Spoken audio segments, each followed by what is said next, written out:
Hello. I decided that today is the day I want to talk about plum blossom readings. What is a plum blossom reading? It is a reading that's done using numerology to generate hexagrams based on a particular date and point in time. We want like a 2 hour window of time. And often these can be used to choose important dates, like what day you want to be married on or start a business contract. They're also used for birth charts to take someone's time of birth and get a sense of the the change and context they were born into. And my interest is in the birth charts. I've done over a dozen now, and I am using the method for generating birth charts that is described in Swami Anand Nisarg's book, The Magician's I Ching. And then I've also developed some of my own practices that I feel have been insightful for me and over all of the readings I've done so far. Specifically, kind of looking at how the elements that are traditional to these charts can inform a person's work, the thing that they are working through in this lifetime, right? The the talents and gifts they have, and also the shadows they will be battling that are sides of those gifts, right? And so I want to look at sort of the pieces of a plum blossom chart to just talk to you about what those components are, and then maybe just some examples of how I've generated that work piece for people from these charts. So let me share my screen. I have this pulled up now. This has several of them in it. And so you can see that with any birth chart, you get three hexagrams. You get your subject hexagram, one changing line, which will give you a future hexagram. There's never more than one changing line. And you get your nuclear or your root hexagram. And these are all critical aspects of the plum blossom reading. The way that you generate your hexagram is by converting the date and time to the Chinese calendar or the lunar calendar. Then you add the month, day, year, and time together and divide by 8 to get your bottom trigram. The remainder of that division is a number that represents your bottom trigram. And then the you add those numbers together again without the hour, um, and divide by 8 to get a remainder, which will be your top trigram. Finally, to get your changing line, you add all those numbers together, including the hour, and divide by 6, and the remainder is your changing line. That is the basics of it.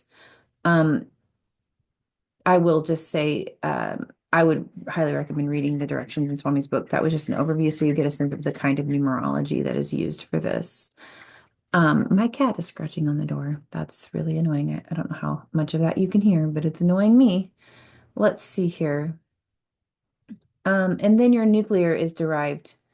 You take these three lines to get your bottom trigram, and these three lines to get your top trigram. So it's like a hexagram that lives inside of a hexagram. Yet somehow, it really represents the outer world, the context that this is the big context, the flow, the river, the stream that this hexagram is swimming inside of, right? This hexagram is really a component of this bigger idea of change. And you can see a map of how those relate on the cover of this, the Magician's I Ching, where there's the first, second, and the last two are sort of the most root of roots. And then there's a layer of hexagrams that are a set of roots, and then all the rest are on this outer, and they don't, nothing is, they aren't the root of anything, right? So not, there's different layers of those roots. I can't really go into specifically, but what you get a sense of is if there's four hexagrams that all have the same root, that those four are all, they're all facets of how that root they're branches of that root. They are ways it can manifest this bigger. this more fundamental or more archetypical change actually manifests in these other ways. That's kind of how I think of it. And it really helps inform, I think, on a birth chart, hugely informs the work. So, for example, let's just look at some of these, the way that root informs the work, right? Let me see, which one do I want to look at first? This one is my favorite. Restraint is this hexagram, and if you think of it as someone's inner world, they are very restrained, right? They're going through the pendulum swings of too much restraint, too little restraint, too much restraint, too little restraint. That is what they're navigating internally, and they're swimming in this root hexagram of nourishment. And that root hexagram teaches you something about restraint. What nourishment teaches us is how to feed ourselves, right? What to take in and what to leave out. It is boundary work. And so you can see here that what we're learning for this person in their birth chart is that their work is boundary work. And that's really lovely. Um, this one particularly is feelings or sensations. It's about trusting feelings. It's about different layers of feelings within sensations within the body. And then encounters is about temptation. It's about wild and strange and exotic and exciting things kind of swirling around and trying to make sense of them, trying to respond appropriately. And so, trusting feelings, trusting those feelings, trusting instincts, coming to a really rounded sense of your own sensations and how to follow them is this person's work, right? Um, Here we have the eligible maiden, which is all about waiting and accepting one's fate.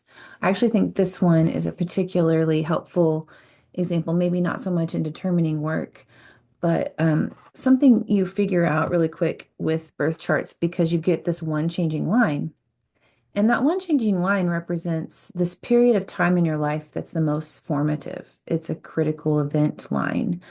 Um, it some life events there are going to affect the trajectory, be the most influential on the trajectory of your entire life. And that changing line can only happen in your top trigram or in your bottom trigram. And the one that it's not happening in, that one, that forms the element that is your subject element, and it's considered your nature.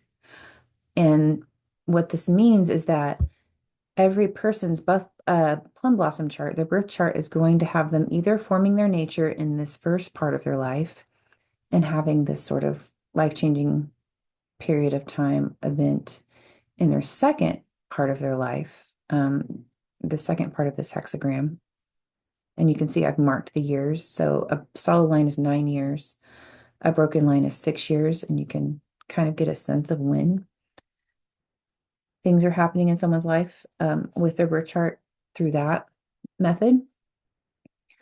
Um, so forming their event sort of in this early childhood place, or they are forming their nature later after they've reached adulthood. And this is actually one of only two people I've ever had done a reading for where they formed their nature while they were in their young childhood life. Right. So in this case, this person's finishing forming their nature around age 54.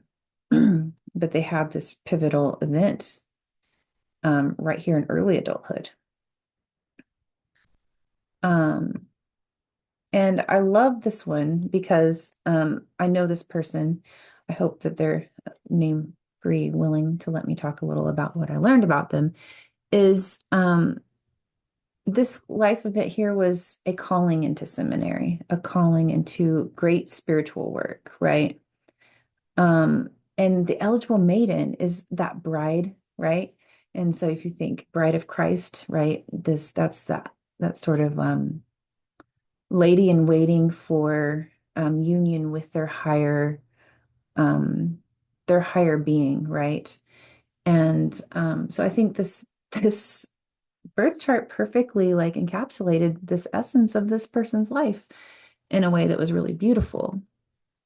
Um, and this one also was really beautiful because um, this was a period of captivity for this person where they were truly trapped in a um,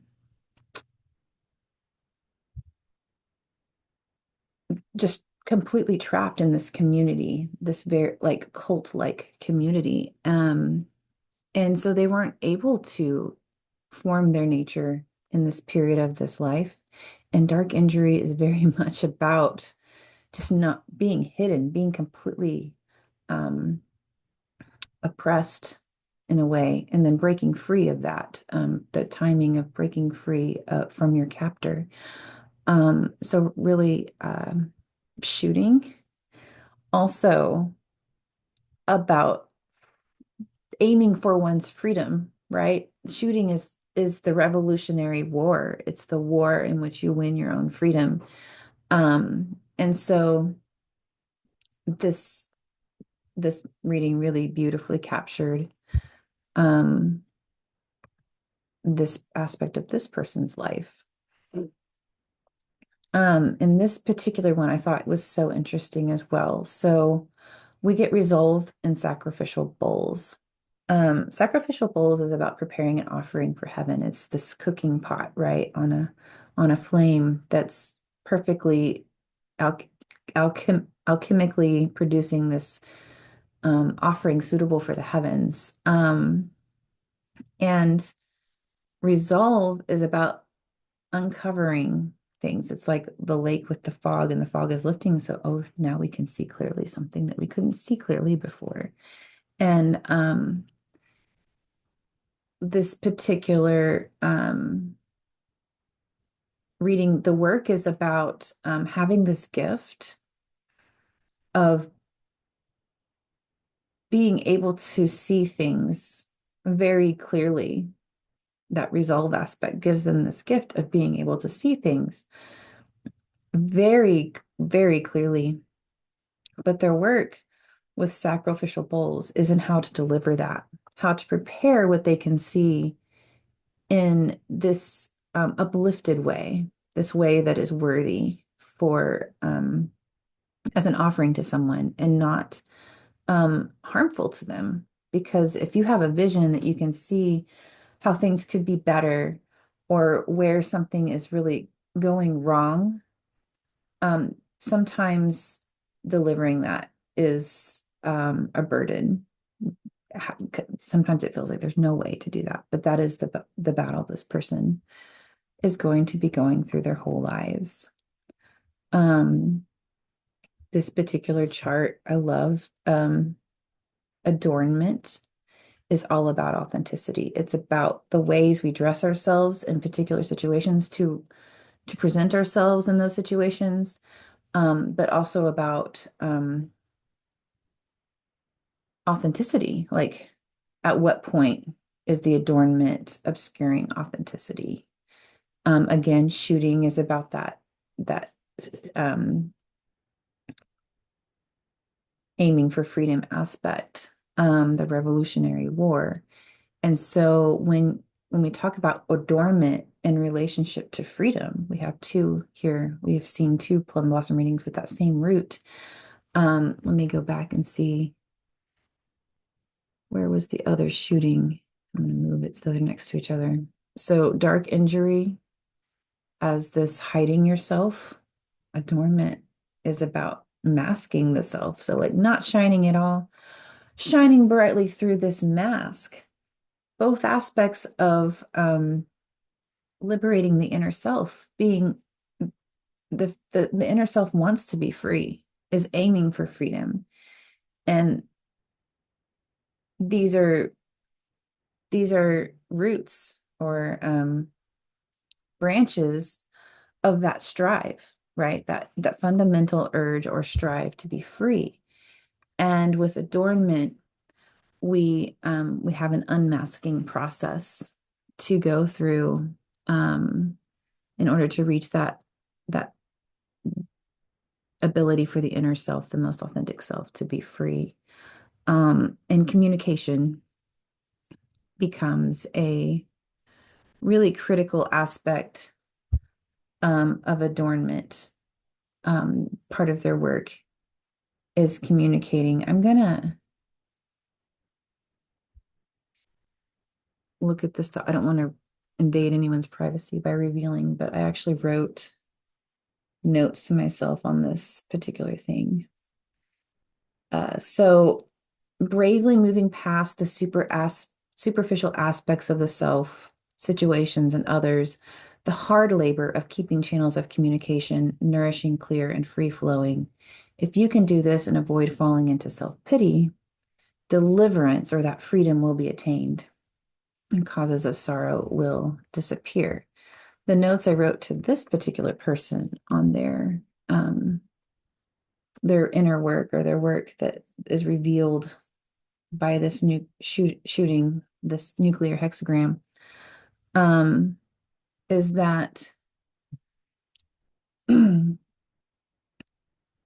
this action of untying knots, releasing tensions, breaking free, um, dispelling sorrow. So dark injury, what's crazy about this sixth line of dark injury is like you return to the dark on purpose, right?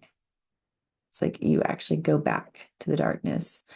And this particular person has chosen a spiritual guidance path. She's going to be a spiritual guide for others. And what I see is that she's delivered herself from this enormous shadow, this period of her life where she was completely oppressed.